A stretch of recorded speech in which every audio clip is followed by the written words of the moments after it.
aparece en las últimas investigaciones de la recolección por radioespectro, la evidencia de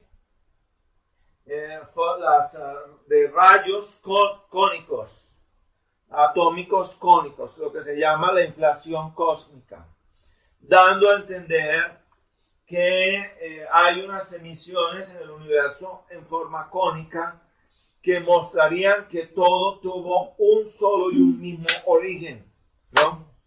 Este es el punto alrededor del cual estamos enfocados.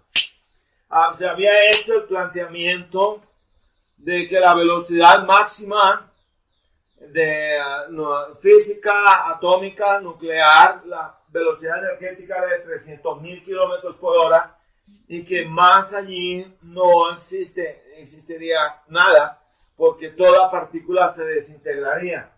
Pero aparece la partícula Higgs que viaja a una velocidad superior a la luz. Y por lo tanto aquí tenemos una partícula que no se desintegra y va a una velocidad muy superior a los 300,000 kilómetros por hora. Entonces esto nos hace decir que, bueno, el asunto es mucho más complejo de lo que habíamos pensado, pero al mismo tiempo es mucho más sencillo, lo que daría base en verdad para hablar de la eventualidad de una creación, ¿no? Y de un origen común del universo. Y ahora tenemos esto. Arqueólogos confirman la existencia de 50 personajes de la Biblia. La crítica liberal había dicho que gran parte de estos personajes de la Biblia eran mitos. Y eran ridícula, eran mitología y nada más. Leyenda y mitología de origen judío, pero que no tenían base histórica, ni seriedad histórica ninguna. Y esto viene de la página de acontecercristiano.net del miércoles 19 de marzo de 2014. Dice un estudio de la Universidad de Purdue confirmó la existencia de 50 personas mencionadas en los relatos del Antiguo Testamento o Tanaj de la Santa Biblia.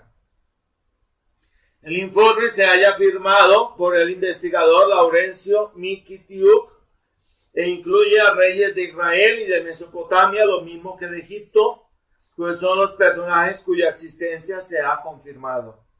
De acuerdo con la información de la revista Arqueología Bíblica, el informe se dará a conocer en partes durante los meses de marzo y abril de 2014.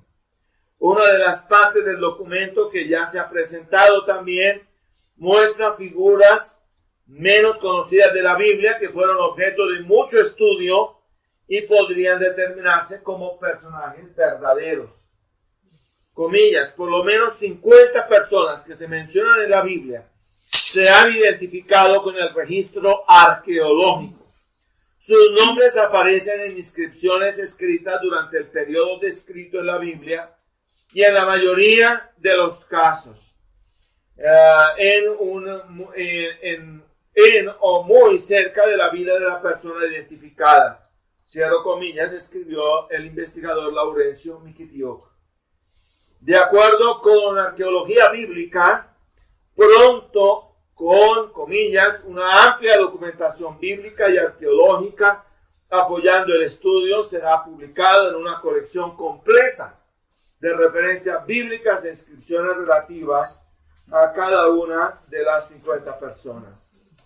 Uno de los personajes bíblicos de los cuales no se tenía ninguna prueba arqueológica o extrabíblica de su existencia es el rey David. Hasta 1993 el nombre personal de David nunca había aparecido en el registro arqueológico y mucho menos una referencia al rey David. Eso llevó a algunos estudiosos a dudar de su propia existencia, la crítica liberal, calificándolo de personaje mitológico. De acuerdo con esta especulación, David era considerado como un mito o una creación literaria de autores y editores bíblicos posteriores. En 1993, sin embargo, la ahora famosa inscripción de Tel Pan se encontró en una excavación dirigida por Abraham Biram, pero en realidad fue el inspector del equipo, Hiram Hugh, quien se dio cuenta de la inscripción en una piedra de basalto en uso secundario en la parte inferior de una pared. Escrito en el siglo IX a.C. en arameo, la piedra de Tel Dan era parte de una estela de victoria que fue escrito por encargo de un rey que no era israelita, donde cuenta su victoria sobre el rey de Israel y sobre la casa de David. La inscripción parece estar relacionada con 2 Reyes 8, 28, 29, donde se nos habla de la alianza de Joram de Israel y Ocosías de Judá para hacerle la guerra a Hazael de Siria, aunque fueron derrotados por este último. Esto nos hace ver que un siglo después de la muerte del rey David, este todavía era recordado como el fundador de una dinastía real semita o hebrea, dando a entender que David era un personaje histórico. Y si era histórico, entonces la Biblia no está narrándonos cuentos, sino que nos está narrando historia. Y esto da un sello de veracidad a los relatos bíblicos. Bendito sea el nombre del Señor. Bendito sea el nombre del Señor. Vamos ahora nuevamente al estudio de la Biblia, la palabra del Señor. Y vamos a abrir la palabra allí en el Salmo 50, en Mateo capítulo 5, el versículo 6. Estamos en este estudio lento, minucioso de las bienaventuranzas. Mateo capítulo 5, el versículo 6. Mateo capítulo 5, el versículo 6. ¿Cómo dice la palabra del Señor? Bienaventurados los que tienen hambre y sed de justicia o rectitud, porque ellos serán saciados. Vamos a volver a leerla. Bienaventurados los que tienen hambre y sed de justicia o rectitud, porque ellos serán saciados. Vamos a orar. Padre, gracias por tu palabra. Te damos la honra, la gloria y la alabanza en esta hora por tu palabra. Abre nuestra mente y corazón para entenderla y que se haga real cada día más y más en nuestras vidas. Gracias, Señor, porque tenemos la oportunidad de abrir nuestras Biblias. Tenemos una Biblia. Porque hay países donde no tienen los creyentes Biblias porque no tienen derecho a ella. Gracias porque podemos reunirnos libremente, porque hay regiones en el mundo, países donde los creyentes no pueden reunirse porque es incluso un delito hacerlo. Padre, pero aquí tenemos libertad en Colombia para reunirnos y por esto te damos la honra, la gloria. Tenemos la libertad para darte culto, el culto que te es debido. Bendícenos, Señor. Y gracias por tu palabra en el nombre de Jesús. Amén. Amén. Y amén. Bien. Créanme que es un motivo de preocupación el ver cómo en la que se considera que es el foco difusor de la verdad evangélica, se invierte el orden de los valores y de las cosas. Y preocupa ver cómo en los estudios que se hacen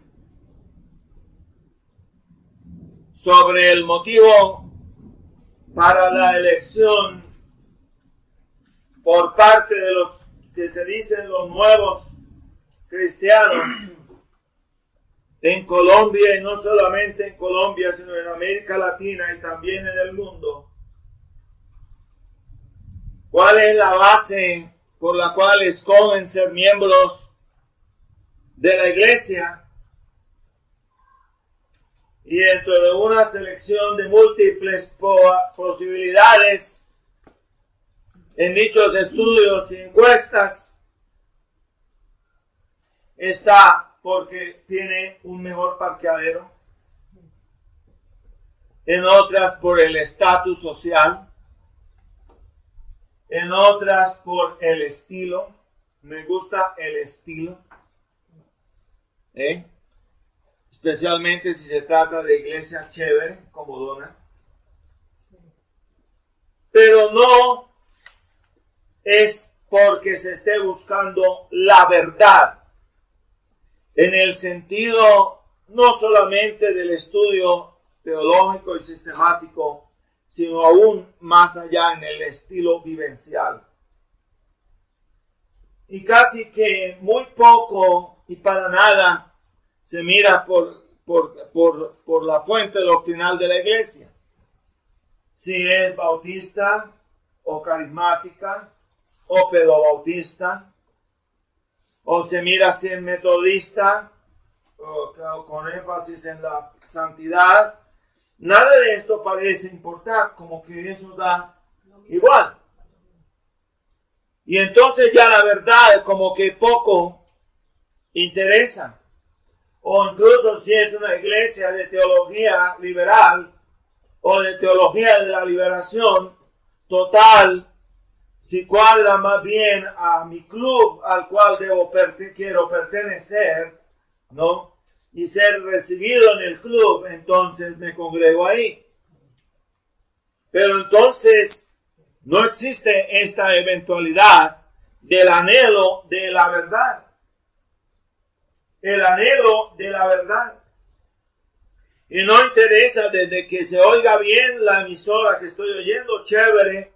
No me importa si transmite una doctrina en verdad pura o no, pero la palabra nos enseña a desear la verdad como el niño, la leche pura, sin ninguna mezcla que pueda causar daño. Y el evangelio está siendo objeto de una pavorosa mezcla de muchas fuentes. Y es el deber nuestro preservar la verdad del evangelio. Y aquí la palabra nos habla de una bienaventuranza de los que tienen hambre y sed de justicia, por lo tanto, hambre y sed de la verdad de Dios. De la verdad de Dios. Debemos comenzar, como lo vimos la vez pasada, teniendo en cuenta la realidad trágica y dolorosa de la caída de Adán y en él de toda la raza humana. Y cuando Adán cayó de la verdad hacia la falsedad, cayó de la vida a la muerte y cayó de lo recto a lo torcido.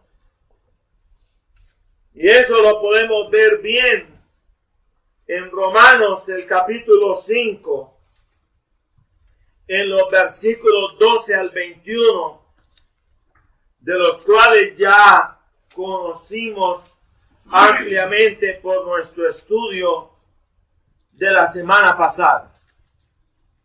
Y podemos también mirar, por ejemplo, 2 de Corintios, capítulo 11, el versículo 3. Pablo está hablándole a los hermanos de la iglesia de Corinto y les dice allí en 2 de Corintios, el capítulo 11, el versículo 3, mas temo que como la serpiente engañó a Eva. Noten que está hablando de la caída de Adán. La serpiente que hizo engañó a Eva con su astucia. Ahí lo dice. Dice, mas temo que como la serpiente engañó a Eva con su astucia, sean corrompidos así vuestros sentidos en alguna manera y caigan de la simplicidad que es en Cristo. Noten ustedes que Pablo traza el mismo derrotero espiritual que se dio en el caso de Adán y con él de toda la especie humana. Fue engañado y cayó. Fue engañado por el engañador, por el maligno. Y dice, sean corrompidos así vuestros sentidos. Eso significa que el hombre natural en su condición adánica caída tiene en materia espiritual corrompidos los sentidos. Y es por eso que la palabra de Dios dice que el hombre natural no percibe las cosas que son del Espíritu de Dios. Y dice que no las puede entender, noten. Hay muchas cosas de las matemáticas que el hombre en su sentido natural las puede entender, de las ciencias de este mundo, y las puede analizar, pero de las cosas espirituales no. Dice que no las puede entender porque se han de discernir espiritualmente, y para él esas cosas espirituales son locura. ¿Por qué? Porque su entendimiento se haya entenebrecido. Ahí entonces aquí está la realidad de la inhabilidad total o la corrupción radical en el hombre. Y en su magnífica obra La predestinación de Loraine Boettner, mire lo que dice.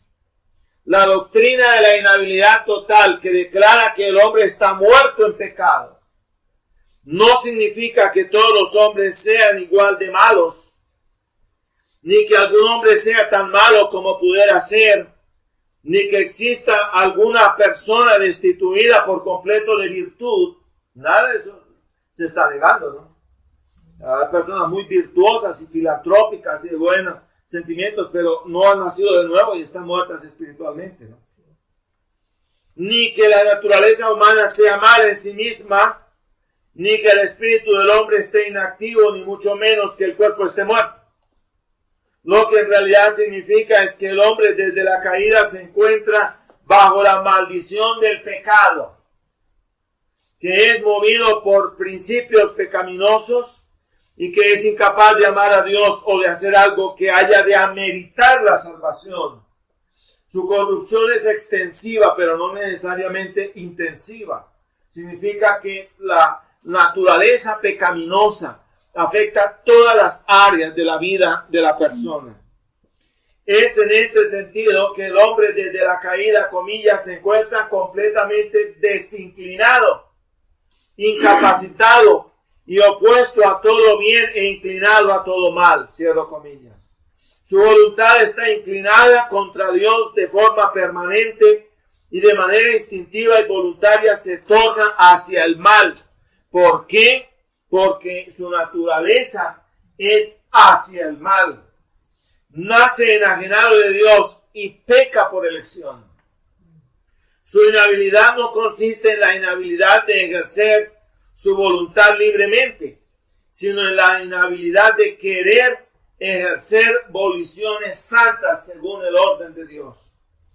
Fue este hecho que llevó a Lutero a afirmar que el libre albedrío es un término hueco, cuya realidad se ha perdido, y una libertad perdida, de acuerdo a mi gramática, no es libertad, cierro comillas de la cita de Lutero. En lo que a su salvación respecta, el hombre no regenerado no posee la libertad de escoger entre el bien y el mal, sino solo entre un mal mayor y uno menor, lo que en realidad no es libre albedrío. El hecho de que el hombre caído aún tenga habilidad para hacer algunas obras moralmente buenas en sí mismas, no prueba que pueda hacer obras que ameriten la salvación. El hombre tiene libre albedrío, pero no puede generar el amor de Dios en su corazón. Si el Espíritu Santo no obra ese amor en la persona, por sí mismo la persona no puede generar ese amor hacia Dios, de su naturaleza. La voluntad del hombre es libre en el sentido de que no está controlada por fuerza alguna fuera de sí mismo. Así como un ave con un ala quebrada es libre para volar, pero incapaz de hacerlo, de la misma manera el hombre natural es libre para venir a Dios, pero es incapaz de hacerlo, porque su voluntad, su naturaleza está quebrada por dentro. Y por lo tanto se inclina hacia ¿qué? Hacia el mal. Hacia el mal. ¿Cómo se arrepentirá de su pecado cuando lo haga? ¿Cómo se tornará a Dios si le odia? O por lo menos le es hostil, lejano e indiferente. Tal es la inhabilidad de la voluntad que caracteriza al hombre natural. Jesús dijo, y esta es la condenación, que la luz vino al mundo y los hombres amaron más las tinieblas que la luz, porque sus obras eran malas. ¿Por qué sus obras eran malas? Porque la naturaleza del hombre en su condición natural adánica caída es mala, ¿no? Y en otro lugar dijo, y no queréis venir a mí para que tengáis vida, Juan 5:40. La ruina del hombre se debe principalmente a su propia voluntad perversa. No puede venir a Dios porque no quiere. Suficiente ayuda le es provista si tan solo la aceptara. Pablo nos dice, por cuanto los designios de la carne son enemistad contra Dios. Miren, esta es la situación del hombre en su naturaleza adánica. Porque por cuanto los designios de la carne son enemistad contra Dios, porque no se sujetan a la ley de Dios, ni tampoco pueden. Y los que viven según la carne no pueden agradar a Dios. Romanos 8:7. Al suponer que porque el hombre tiene la habilidad para amar, tiene por tanto la habilidad para amar a Dios, es igual de absurdo que el suponer que porque el agua tiene la habilidad de fluir, tiene por tanto la habilidad para fluir hacia arriba. O razonar que porque un hombre tiene poder para lanzarse de la cima de un precipicio, tiene por lo tanto igual poder para transportarse de la profundidad a la cima. El hombre caído no ve nada deseable en el que es todo codiciable señalado entre 10,000. Podrá quizá admirar a Jesús como un hombre, pero jamás le reconocerá por sí mismo como Dios y resistirá con todas sus fuerzas las santas influencias externas del Espíritu. El pecado y no la justicia se ha convertido en su medio natural, de modo que no existe con él deseo alguno de salvación. La naturaleza caída del hombre da lugar a la más obstinada ceguera, insensibilidad y oposición incluso a las cosas de Dios. Su voluntad está bajo el control de un entendimiento entenebrecido que confunde lo dulce con lo amargo y lo amargo con lo dulce, el bien con el mal y el mal con el bien. En cuanto a sus relaciones con Dios concierne, desea solamente lo malo, aunque lo desea libremente. La espontaneidad y la esclavitud en efecto existen juntas. En otras palabras, el hombre caído está tan moralmente ciego que de manera uniforme prefiere y escoge el mal en vez del bien. En cuanto al bien espiritual supremo, tal como lo hacen los ángeles caídos o demonios. Cuando el creyente, sin embargo, llegue a un estado de completa santificación, preferirá y escogerá el bien de manera uniforme, intensa, tal como lo hacen los santos ángeles. Ambos estados son conscientes con libertad y la responsabilidad de seres morales. El hombre caído, sin embargo, a pesar de que actúa de manera uniforme, jamás es obligado a pecar, sino que peca libremente y se complace en ello. Su disposición y sus deseos están inclinados hacia el mal y peca a sabiendas de manera voluntaria, siendo movido espontáneamente por su corazón. Esta inclinación natural o propensión hacia el mal es tan característica de la naturaleza caída y corrupta del hombre que, como dice Job, el tal bebe la iniquidad como agua. Job capítulo 15, versículo 16. Y debemos recordar cuando antes de conocer al Señor de alguna manera amamos o acariciamos algún tipo de pecado. Y eso muestra que en nosotros está la realidad de esa naturaleza pecaminosa. En esta condición caída adánica presente, el hombre se halla en una inhabilidad total para desear la justicia perfecta divina por sí mismo. Y máximo deseará una justicia propia, merecida o obtenida por su propia y relativa e infinita bondad. Esto lo vemos en la lectura de hoy en Lucas, el capítulo 18. Allí está aquel caso de aquel fariseo. Y saben que cuando examinamos todos los componentes religiosos o espirituales que hay en el mundo, podemos clasificar, podemos hacer una gran clasificación. Y de un lado están los sistemas religiosos humanos sin Cristo, que enseñan claramente que el hombre de una u otra manera puede obrar, desear y actuar de una manera que llegue a merecer la perfección o merecer la salvación, que el hombre de una u otra manera es un ser hábil. Pero del otro lado está el mensaje del Evangelio, que dice que en el hombre lo que yace es toda inhabilidad y en Cristo todo poder y habilidad, y que Él y solamente Él es quien puede salvar. Que el hombre no puede por sí mismo merecer nada, sino que el hombre en su condición adánica caída es solamente masa de perdición digna de condenación. Pero que Cristo ha muerto en la cruz del Calvario y con su sacrificio único y suficiente le puede salvar y le salva eficazmente. Y que por lo tanto todo beneficio que el hombre reciba le es dado de Dios y le es dado de pura gracia, que no la merece, sino que positivamente el hombre la desmerece. Esa es la realidad. Otras citas bíblicas que nos hablan de la corrupción radical son, por ejemplo, el Salmo 51, el versículo 5.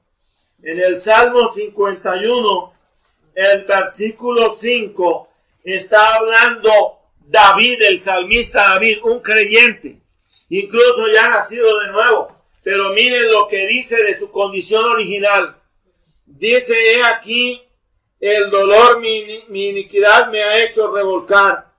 Mi madre me concibió para que el pecado fuera removido de mí. Bueno, en la Reina Valera, en su forma más clásica, lo que dice es que en pecado he sido formado y en pecado me concibió mi madre.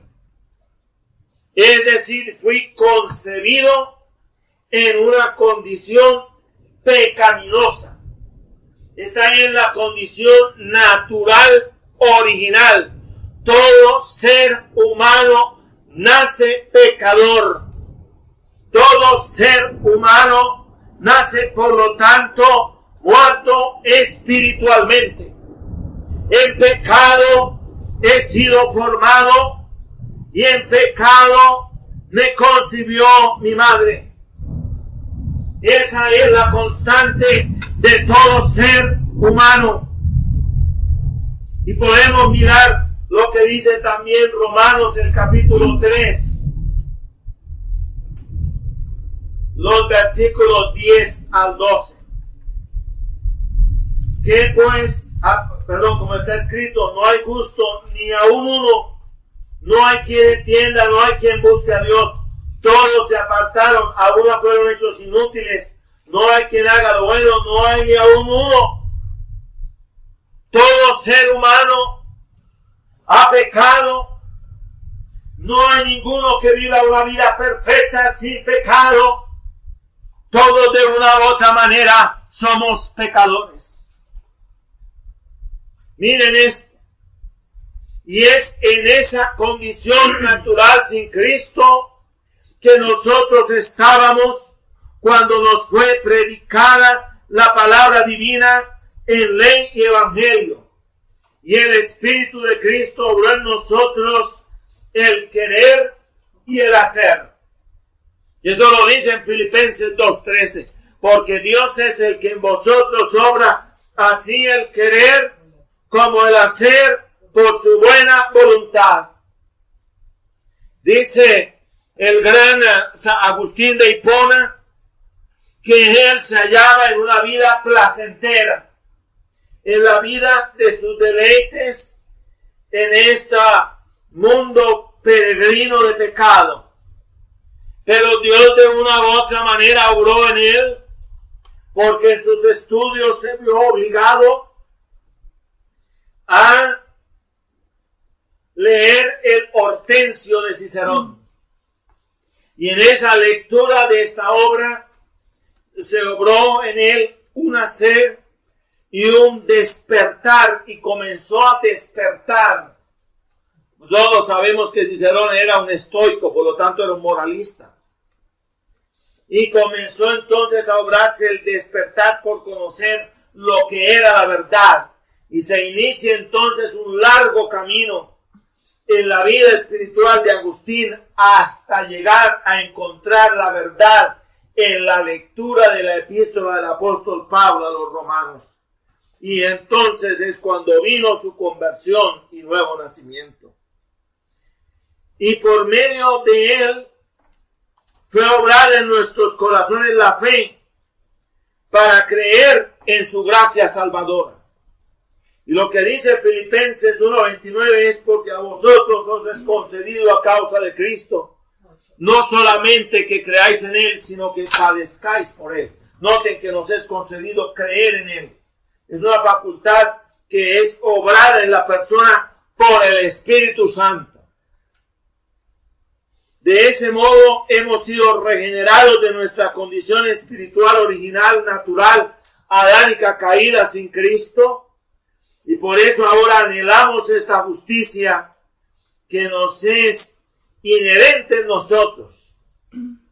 Es más, nos viene, que no nos es inherente, que no es algo natural en nosotros. Esta justicia nos viene de lo alto de Dios. Y lo estábamos viendo en Santiago, el capítulo 1, el versículo 17, cuando claramente el Señor dice allí: toda buena dádiva y todo don perfecto es de lo alto, que desciende del Padre de las luces, en el cual no hay mudanza ni hay sombra de variación. Cuando el hombre se halla en su estado natural sin Cristo, no desea lo que el apóstol Pablo dice en Filipenses capítulo 4, el versículo 8. Por lo demás, hermanos, todo lo que es verdadero, todo lo honesto, todo lo justo, todo lo puro, todo lo amable, todo lo que es de buen nombre, si hay virtud alguna, si alguna alabanza, en esto ejercitaos. Noten ustedes que la conciencia de la persona está adormecida en su condición natural, pero viene primero el golpe de la ley, que es el golpe que viene a despertar la conciencia de la persona para desear lo que es la verdad, para desearla. Y por eso el reformador Martín Lutero dijo que Dios por la ley nos hacía mascar sal, mucha sal, para hacernos sedientos, para de esa manera desear intensamente la verdad, el agua de la verdad de la palabra divina del Evangelio. Entonces, quien anhela esto, quien logra despertar a los hombres en su sueño de letargo y de muerte espiritual, es Dios por el Espíritu Santo con la vara de su ley. Y despierta al hombre, y es él el que obra el anhelo, el deseo de conocer la verdad. De tal manera que si hay personas que están buscando una iglesia y la buscan por la alabanza, porque allá está chévere la cosa, pero no están buscándola por lo que es la verdad. Me temo que estén cayendo en un gravísimo engaño y se trate de personas que son convencidas, incluso más no convertidas, porque en ellas no hay un anhelo, una sed por la verdad. Deben investigar y hacer mejores pesquisas. Si la iglesia a la que asisten es de corte arminiano o calvinista, si es de corte amilenialista o dispensacionalista, por ejemplo, investigar, saber, anhelar qué es eso. Quiero conocerlo, quiero estudiarlo mejor, quiero fundamentarme en todo, es conforme a la palabra y a la sola palabra de Dios. Pero no puede ser que les dé igual asistir a una iglesia unitaria que a una iglesia trinitaria. Porque por medio en juego está la verdad de Dios. Y eso es lo que está de por medio. Así que el creyente es un buscador de la verdad. Es un estudioso de la verdad cuando la haya. Y dice, y seguiremos y proseguiremos en buscarlo, en anhelarlo vivamente, como a la noche intensa sigue el alba. Así que nosotros buscaremos y proseguiremos en buscar al Señor, en conocer de Él, porque tenemos sed, porque tenemos anhelo cada vez más y más de conocerle. Y noten que dice, bienaventurados los que tienen hambre y sed de justicia, de la justicia. En la pasada ocasión vimos de qué justicia se trataba con toda propiedad. Y vimos que se trataba de esa justicia preciosa que nos habla en primer lugar de la justicia que nos es imputada. Es decir, el anhelo de ser justificados por gracia mediante la sola fe en Cristo Jesús. Por la ley, dice la palabra de Dios, que Dios nos hace ver la gravedad del pecado. La palabra nos dice claramente que por medio de la ley es el conocimiento del pecado. Y es entonces cuando somos despertados para vernos como leprosos pecadores que no tenemos derecho y que no podemos entrar así como hacía la gloria de Dios. Porque hay iglesias donde la gente está creyéndose dizque con derecho a la unción, con derecho a la gracia. Hay incluso que quieren, hay algunos que anhelan la unción o anhelan que Dios les dé la respuesta para su problema. Y van buscando a Dios es por lo que ellos necesitan, pero no lo buscan por lo que Él es. No lo buscan para darle la honra y la gloria que le es debida. No están fervorosos, sedientos de ser justificados por la fe, de la gravedad de su condición espiritual magra sin Cristo. Van por las añadiduras. Por eso es que van. Incluso hay quienes están yendo por las señales y los milagros. Pero la palabra de Dios no dice, y los que creen seguirán estas señales. Sino que lo que dice es, estas señales seguirán a los que creen. Y entonces si están yendo por eso, bien pueden caer en la iglesia del anticristo. Porque en la iglesia del anticristo se harán muchas señales y prodigios y milagros asombrosos, portentosos, que engañarán a muchos, dice la palabra del Señor. Pero también la palabra nos dice que Juan a la verdad ninguna señal hizo, Noten ustedes que Juan el Bautista no hizo ningún milagro ni ninguna señal. Pero dice Juan, a la verdad ninguna señal hizo, mas todo lo que él dijo era la verdad. Noten ustedes entonces cuál era el camino que trasuntaba Juan el Bautista, el de la verdad. El de la verdad.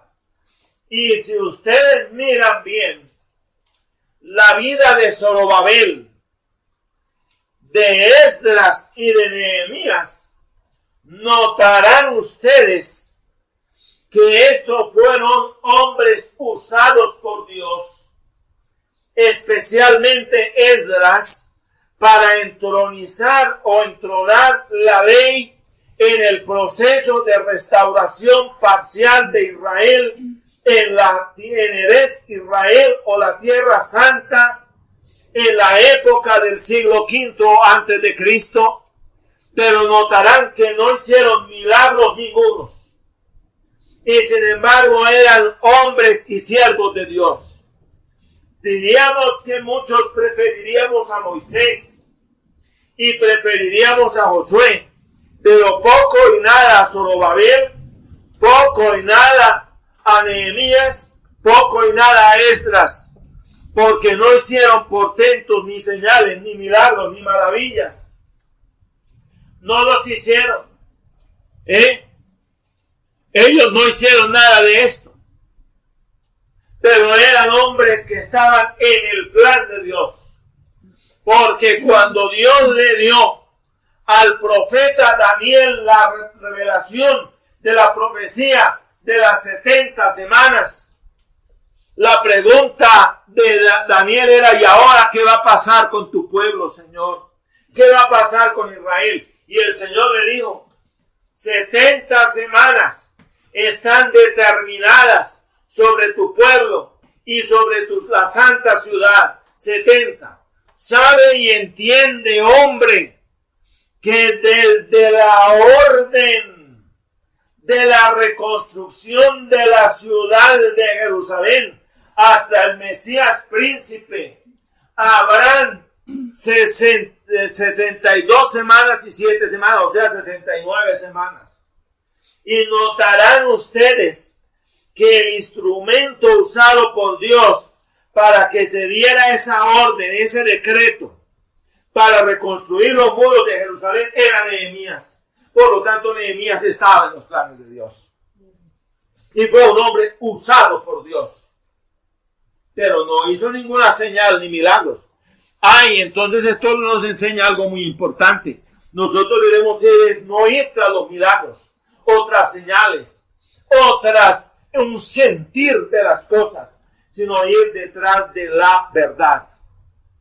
Haga o no haga de los milagros y señales, porque no estamos diciendo que descartamos las señales o los milagros, sino que vamos a ir detrás de lo que es la palabra de verdad de Dios. Y les enseño, y así le enseño a mis hijas: guíense por la verdad. Guíense por la verdad, no por lo que es apariencia de verdad. El verbo de Dios es el verbo creer, no es el verbo sentir.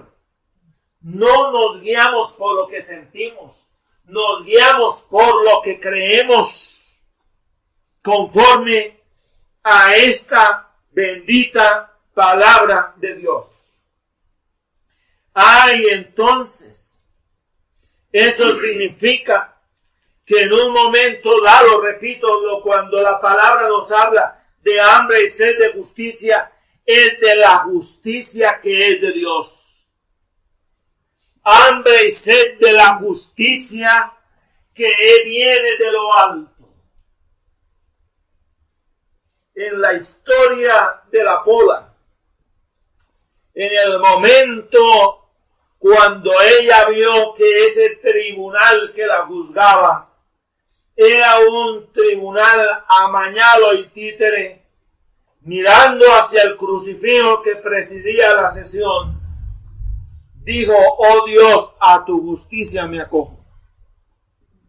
Oh Dios, a tu justicia me acojo, porque no pudiendo acudir a la justicia humana, porque es finita, falible, deleznable, se acude a la justicia real y firme de Dios.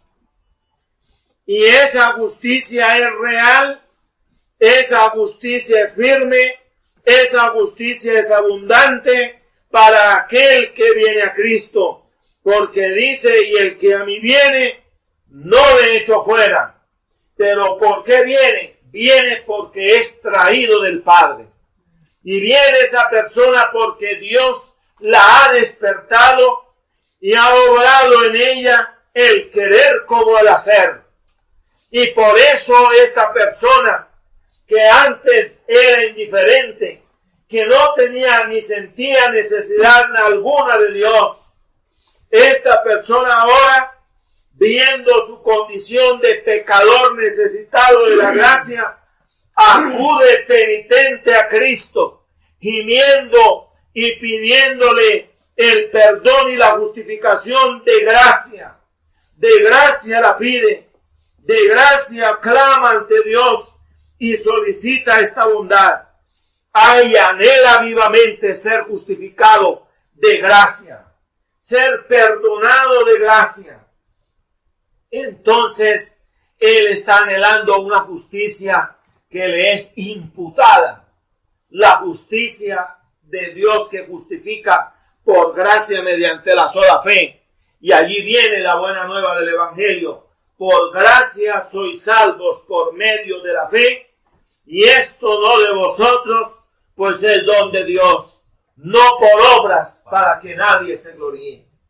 Pero notarán ustedes que en todo este proceso de la conversión de la persona, Dios por su Espíritu obra una nueva naturaleza en la persona. Dios obra una nueva naturaleza.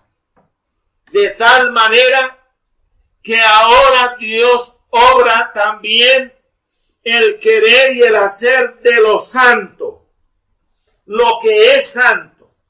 Y veamos lo que dice 2 de Corintios, el capítulo 5, el versículo 9. Por tanto, procuramos también, ausentes o presentes, agradarle. El hombre, en su condición natural sin Cristo, lo que quiere es ser feliz o ser placentero. Pero en sus planes no está Dios. Pregunten ustedes, bueno, ¿usted para qué se casa?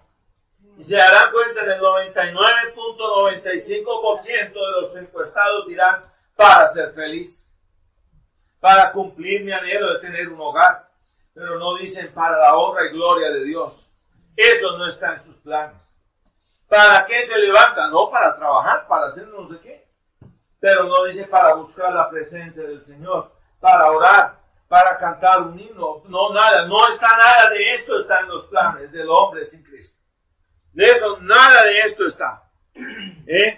Pero ahora, en todo debe el creyente procurar serle agradable. Y Dios obra esa nueva naturaleza que desea en todo agradar al Señor. Que desea en todo vivir una vida nueva. Que desea en todo ser ahora una persona de testimonio.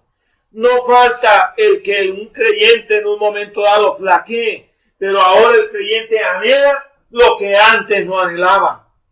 ¿Por qué? Porque ha nacido de nuevo. Porque una nueva naturaleza le es obrada. Y cuando la persona es despertada por el Espíritu de Dios, de su condición de muerte espiritual, de su condición de pecador, la persona anhela esta justicia. La primero, la que le es imputada para ser librado de la condenación del pecado. Y esta justicia también, que es la justicia santificadora, para hacer ahora lo que es justo, recto y agradable al Señor. ¿Por qué? Porque la persona ha sido despertada de su condición de muerto espiritual a la vida. Esto solo es posible si la persona en verdad se ha convertido y ha nacido de nuevo. Veamos Ezequiel capítulo 11. Versículos 19 al 21. Dice así en Ezequiel 11, del 19 al 21.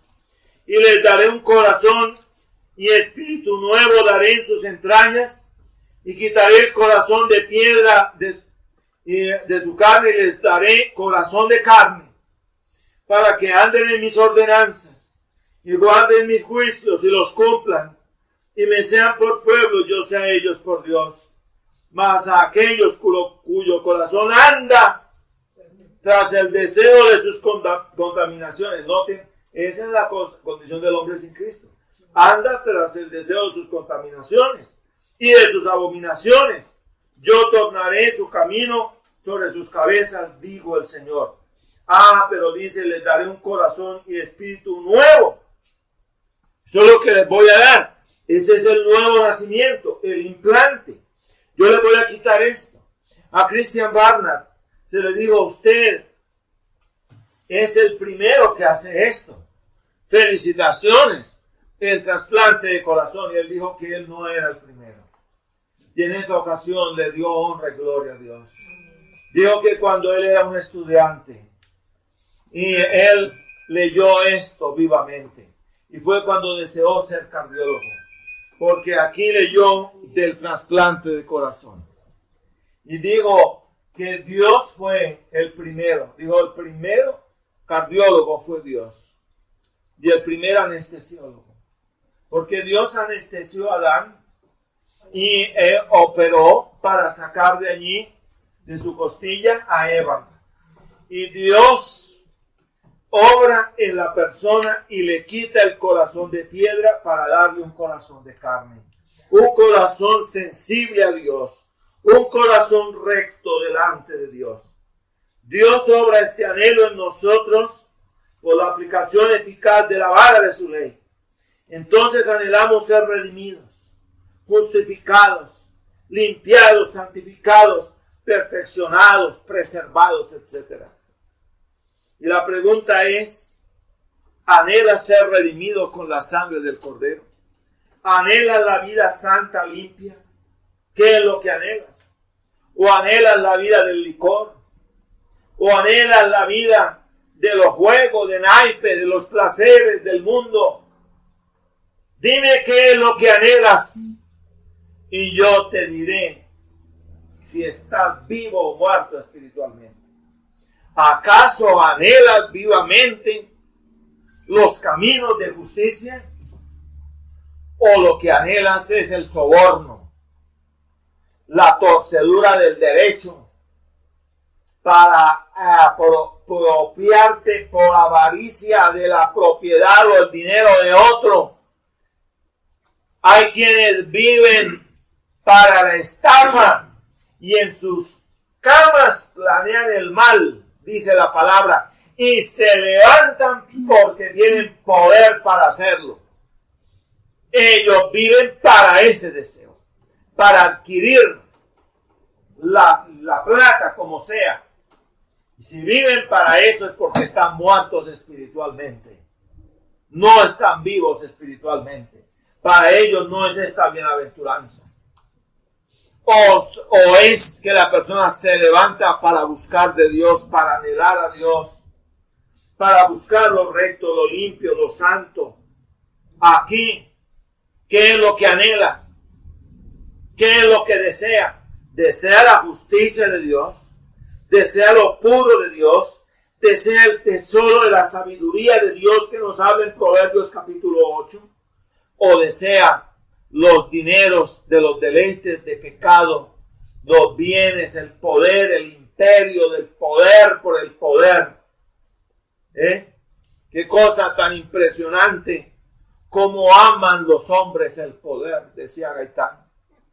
Y él decía que no al poder absoluto, porque el poder corrompe, decía, y el poder absoluto corrompe absolutamente. Tremendo esto, ¿no es cierto? Pero esta es la dolorosa verdad.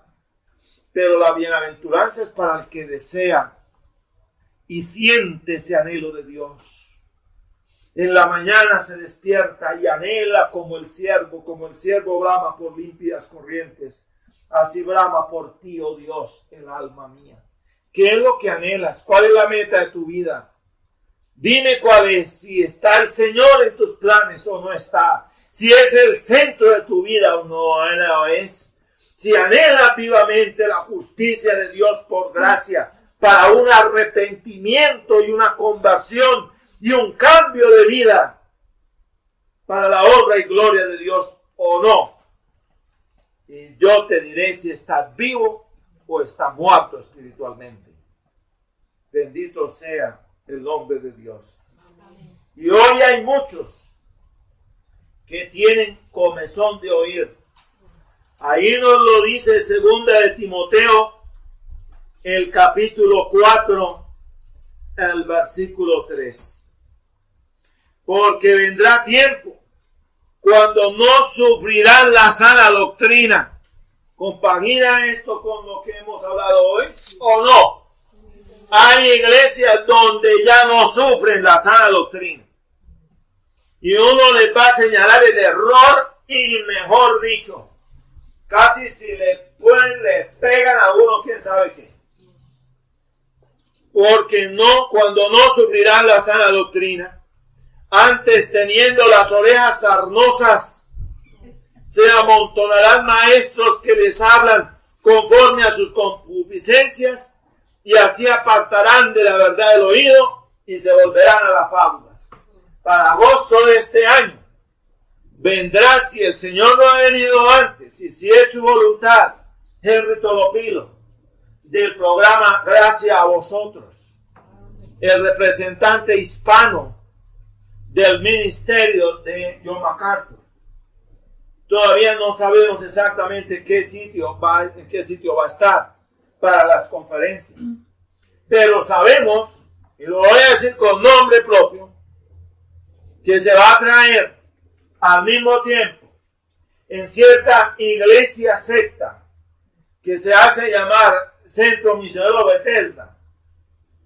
Van a traer a Dante Gebel para traer una enseñanza que contradiga la enseñanza bíblica de John MacArthur, y para enseñar que se puede danzar y que se pueden traer todos los aires musicales, pueden caber en la iglesia, así sea reggaetón, así sea la música de la champeta cristiana y todo eso, que todo cabe en el reino de Dios ahora, y otra serie de doctrinas heréticas.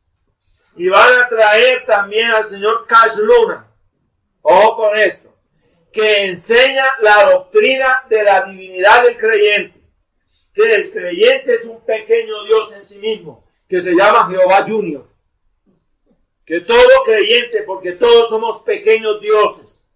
Esa doctrina es del movimiento de la fe. Esa doctrina confunde fe con actitud mental positiva, y es la del decláralo y recíbelo y una cantidad de cosas. Por lo tanto, yo pongo alerta a todo el que nos escuche o por el blog o aquí en las reuniones para señalar esto.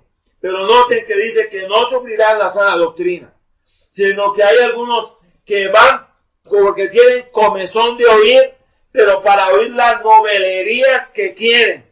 O sea, cuando se predica es el evangelio que quieren que se les predique, pero que no les hablen de arrepentimiento, que no les hablen de santidad, que no les hablen de que tienen que consagrar sus vidas a Cristo y dejar su vida mujeriega, su vida inmunda de doblez y de avaricia. Ay, eso no les puede tocar ahora. Es cuidadito, usted hace eso. Richard Grunwald estuvo en una iglesia en Alemania y a la salida el pastor lo cogió, pero que casi, mejor dicho, porque el sermón le había dado duro a un asistente de la iglesia que era rico, que tenía buena platica, pero que tenía unos pecados guardados que practicaba, y eso le dio duro, y entonces ahora ese tipo se iba a ir de la iglesia y la iglesia iba a ser perjudicada económicamente. Pero era que el tipo tenía unos negocios que eran irregulares y evadía impuestos y cosas de esas. Y entonces el pastor estaba ardido porque le pegó en la llaga al tipo. ¿Ah? ¿Cómo es el asunto? Un evangelio que no cause enojo y que no le pegue a la llaga del pecado. ¿Qué predicación es esa? Y no creemos en esto. Pero esta es la verdad.